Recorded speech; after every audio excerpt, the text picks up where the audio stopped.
అమ్మవారి చూపులు ఎంత దిశల వరకు పడ్డాయో అంతవరకు దరిద్రములన్నీ తొలగిపోయి అందరూ ఆనందమును పొందారు.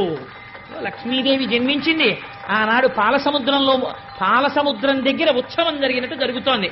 నేను ఇక్కడ నమ్మి ఒక మాట చెప్తున్నాను, ఇవాళ ఈ ఘట్టాన్ని ఎవరు విన్నారో వాళ్ళకి కొన్ని కోట్ల జన్మలు తరమవలసిన దరిద్రం నశించిపోయింది.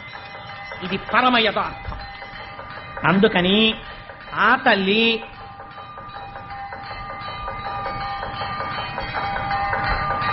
ఒక్కసారి మీ అందరూ కూడా మానసికంగా అదిగో అక్కడ ఆ నీరాజనాన్ని తీసుకోండి, ఒక్కసారి అది కళ్ళకద్దుకుని నమస్కారం చేసుకోండి. స్వామి త్రిమూర్త్యాత్మకమై దత్తాత్రేయుడై ఉన్నాడు. చక్కటి జేగంటలు మోగే ఈ దేవాలయంలోను అటువంటి పరమ పవిత్రమైనటువంటి లక్ష్మీదేవి యొక్క ఆవిర్భావము జరిగింది. ఇంకా దేవేంద్రుడికి